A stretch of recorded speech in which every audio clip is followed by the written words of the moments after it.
আমার পাশের সেটে জন আব্রাহাম শুটিং করছিলেন।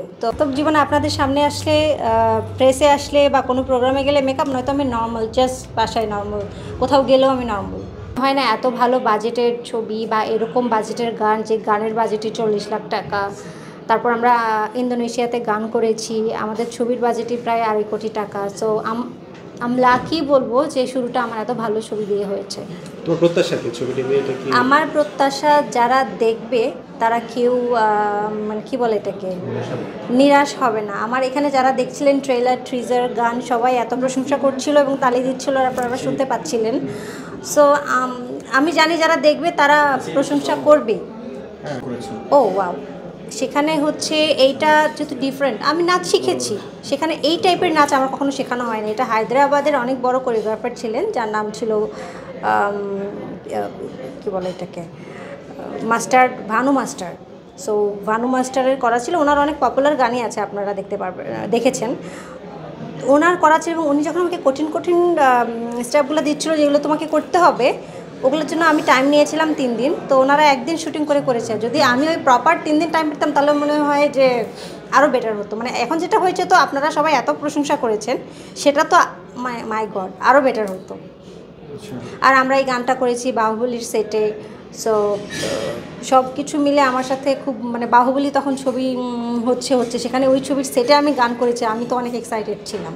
আর গানটা খুব সুন্দর হয়েছে। আমার পাশের সেটে জন আব্রাহাম শুটিং করছিলেন। তো আমার শ্যুটের কারণে আমি টানা 17 ঘন্টা মতো স্টেজে ছিলাম। সো আমি যে উঠবো 1 মিনিটের জন্য, উঠে গিয়ে দেখবো, তো মেকআপ আর্টিস্ট বা অন্যরা এসে বলছিল যে জন আব্রাহাম। তো আমি মনে করছিলাম যে আমি দেখবো, ওরা ছবি তুলে এনে আমাকে দেখাচ্ছিল। এই তো পুরো সেট, মানে সিনেমা, তামিল সিনেমা, হিন্দি সিনেমাতে যেরকম আমরা দেখে অভ্যস্ত, যেই সেটগুলো, ওগুলো ওখানে রেডি দেখেছি, ভালো লেগেছে।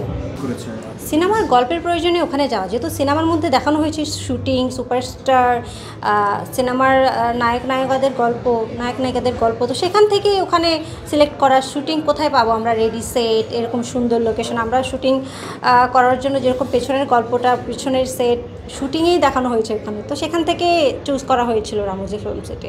তো জীবনে আপনাদের সামনে আসলে, প্রেসে আসলে বা কোনো প্রোগ্রামে গেলে মেকআপ নয়তো আমি নর্মাল, জাস্ট বাসায় নর্মাল, কোথাও গেলেও আমি নর্মাল।